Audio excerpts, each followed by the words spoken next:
Hello and welcome to this pit stop for Empires of the Void 2, designed by Ryan Laukat and published by Red Raven Games.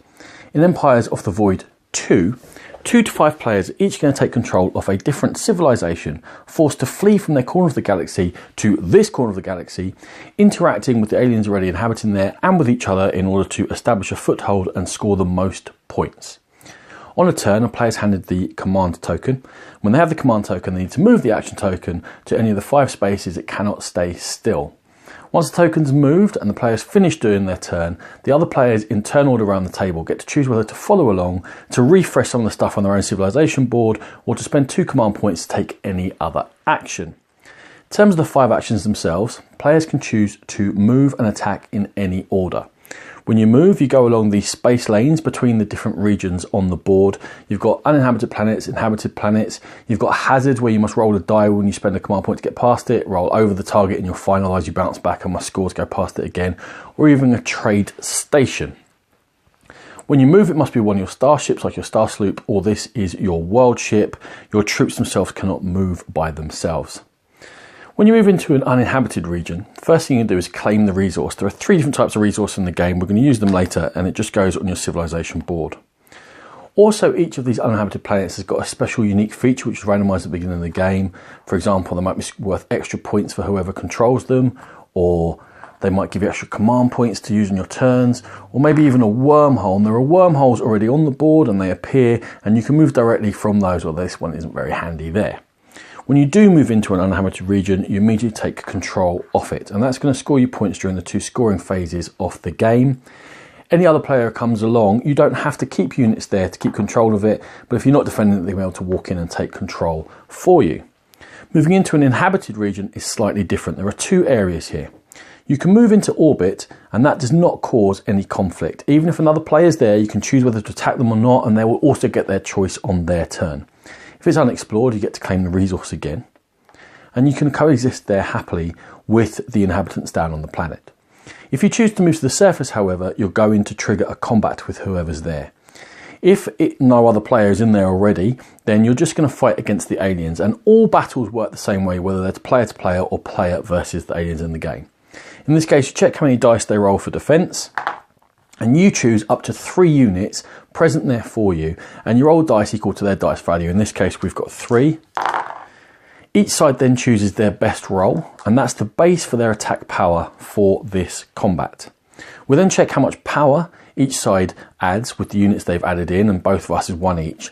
And then, if a player is involved in the combat, everyone's got a hand of these power cards, and they have various functions, but in this case we're just going to look at the number on them, the power value, and we're going to add that to the combat face down. If it's an alien that's in play, they just top deck it and see what they get. If it's another player, they're going to get to choose one of their power cards, and if the attacker has got a higher value than the defender, then they're going to take control of the planet, and anytime anyone wins a combat as either attacker or defender, they're going to score 1 victory point.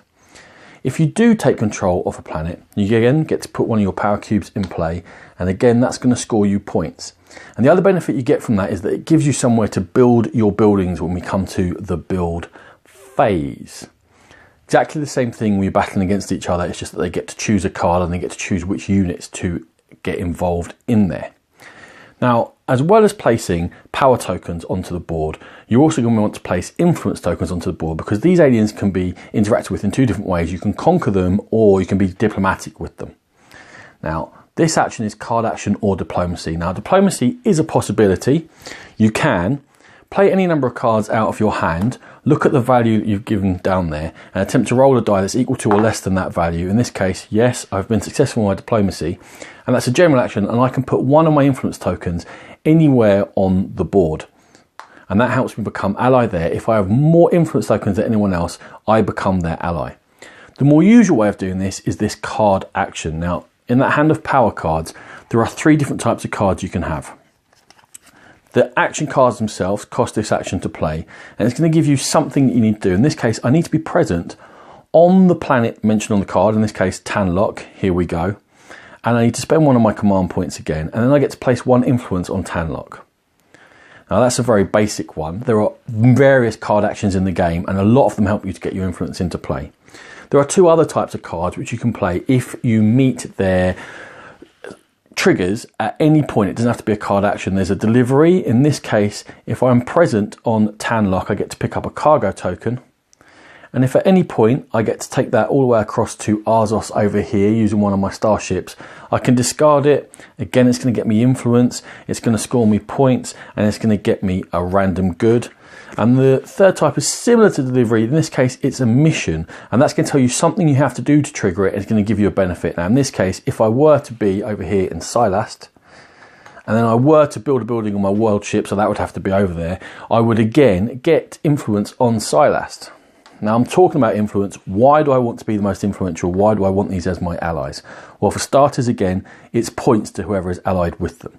However, being an ally of the planet gives you access to two different things. You get a power for being allied with them, and you also get to recruit their units into your forces. And that's the third action we're going to talk about, is recruit. It's the only one that's different if you're an active player. It lets you draw some extra cards, which are going to score you some points, and we're going to discuss them in just 1 minute. What they do is they give you these powers. For example, with the Corsar, my hand limit of these power cards goes up by 1 as long as I'm the ally there, which I am at the moment. Also, when you recruit, you can spend as much money as you have to recruit as many units as you want onto your world ship or any planet where you've built one of these buildings from your civilization board. And you can spend money to take these, and they're usually better in combat than your base units, and some of them also give you special powers. For example, this Celastian Technician, if I put them on my world ship, that world ship now moves more efficiently. And there are some units that mean they can go extra on top of the 3 that you have already, or some very powerful ones that cost you a lot of money. And it's up to you how you want to build up your army. Now, I said only the lead player now gets to gain Empire cards. There are other ways of gaining Empire cards in the game, but there are opportunities for scoring points. For example, the Scholarly card, if I own at least 3 technologies on my board, that's going to score me extra points. If I control planets with all different building types, that's going to score me extra points. If I own at least 3 of these metal goods, that's going to score me points. And if I have recruited at least 2 units for one of my allies, that's going to score me extra points. There are 2 scoring phases in the game, and we're going to come to how they trigger. Now, I'm talking here about buildings and about technologies, and that's the 4th action, that is research and build. If I choose to build, I can spend as much money again as I have, and I can build any of these buildings. Now, one building usually can go onto each planet, or you can build some into your world ship itself, usually at the cost of some power cards from your hand to add up to this total. When I choose to research into these buildings, that's going to reduce the cost of them because each building costs money. So if I were to build one of these bases, which is going to add to my defense and add to my hand size and score me a point for having done it, it's going to cost me 7. But if I research into it and put this here, it's only going to cost me 5 to build the next one. And that's how you make them cheaper, by using these resources you collect from around the place into reducing the cost of your buildings. Once you start with a certain type of resource on any row, you must continue with that resource on the row, and I could not then use it on any other row. You must use one of the 3 on each different ones. Now, if I build cities, that's going to give me extra income at the end every time I either refresh by not following an action, or I choose this scavenge action. Bases, again, are going to give me more power cards, and academies are going to give me more command points, so I can do more things before I have to choose either the refresh or the scavenge actions. The other thing I can do is research into my technologies. Now, these, as you can see, are resource specific. They're also civilization specific. So everyone gets ignore hazards and recruit warbots. That means you can go through these without rolling, or there are warbots here which are slightly better in war than your base units. However, these 4 are unique to each of the different civilizations. So if I do enhanced reflexes, I can roll an extra die. If I get gene splicing, whenever I recruit allies, it costs me 1 fewer money. If I get spore pods, then my unit limit goes up by 1. I can use 4 in each combat rather than 3. Or I can place my parasite, which is a special token, and by placing that onto any planet, I become the ally for using the power and also for recruiting from that planet, which can be handy because if you ever attack a planet where you have got influence, all of your influence will get taken off. So you either control it or you're allied, but you cannot usually be both, but this would let me do that.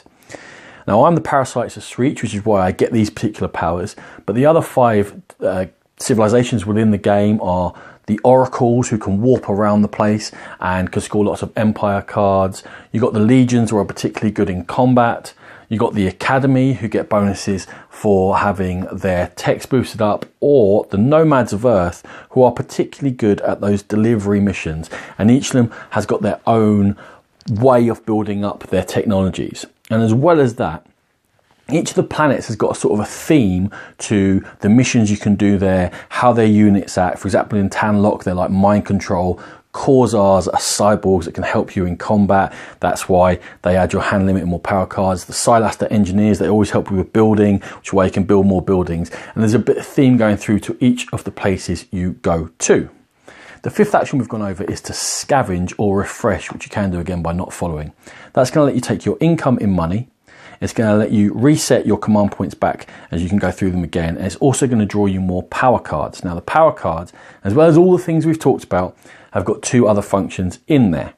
For starters, each of these planets has got various events available to it. But for each planet, you're going to choose one at the beginning of the game, and they're going to get mixed into this power deck.